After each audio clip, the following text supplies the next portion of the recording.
Assalamualaikum warahmatullahi wabarakatuh.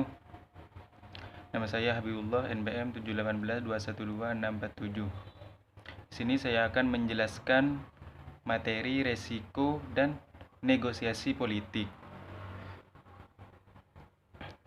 dari mata kuliah MSDM Internasional. Baik, yang pertama yaitu perusahaan multinasional yang sudah go internasional itu memiliki alasan dalam mengembangkan di berbagai negara, salah satunya karena menginginkan persaingan lebih kompetitif dan profitabilitas tinggi itu. Terus di negara-negara tempat tujuan beroperasinya MNC tersebut bertempur politiknya sangat berbeda.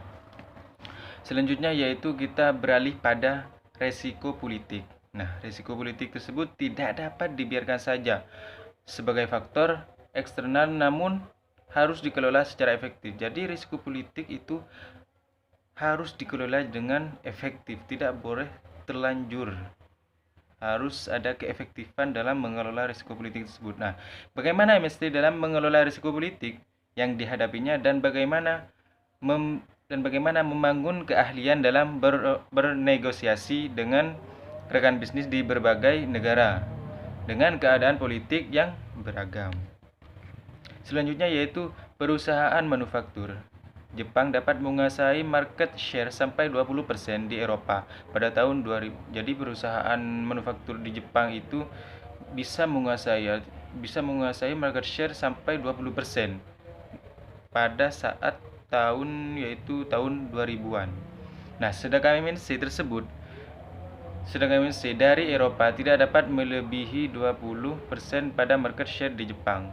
Beda dengan MNC yang dari Eropa, itu tidak bisa melebihi 20% dari market share yang ada di Jepang.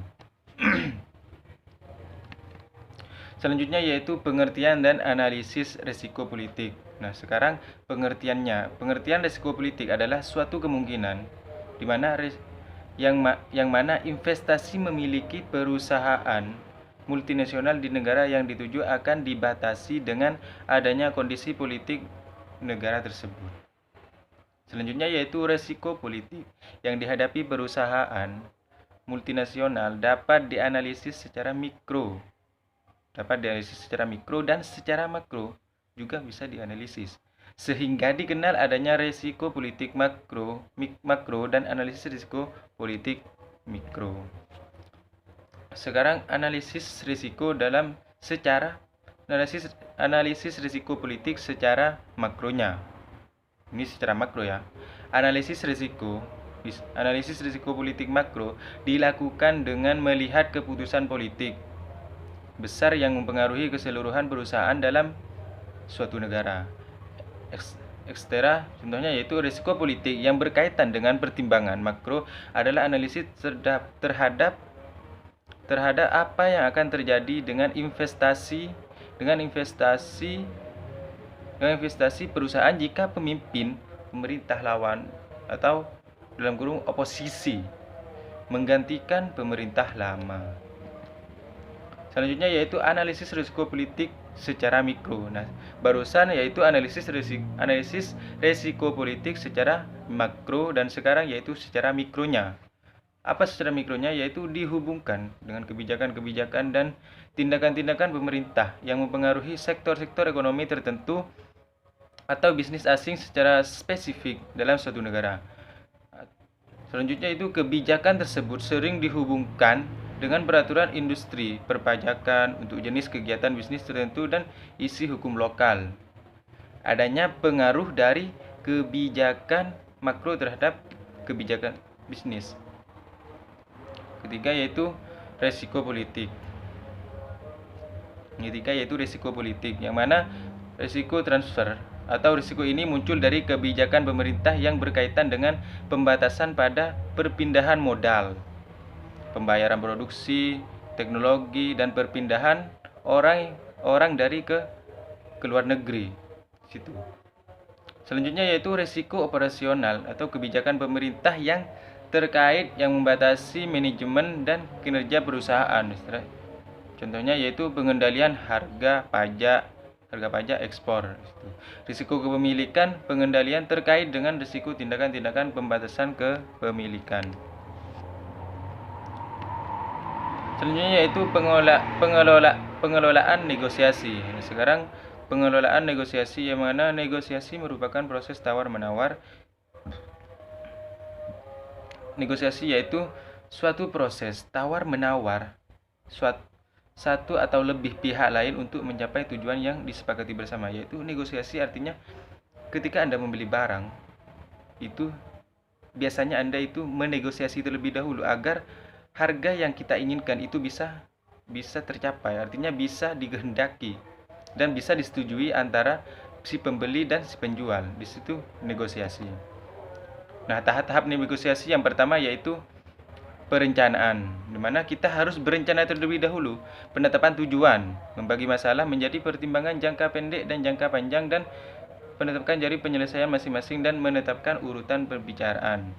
Nah, yang kedua yaitu membangun hubungan interpersonal, artinya kita harus membangun hubungan atau negosiasi tersebut lancar. Yang ketiga yaitu saling bertukar informasi. Nah, ketika kalian itu mau membeli barang dan barang tersebut tidak sesuai dengan harga yang biasanya dijual, itu kita harus bisa bertukar informasi. Kalau di sini yaitu harganya begitu, kalau di sana harganya begitu. Kita harus bisa bertukar informasi.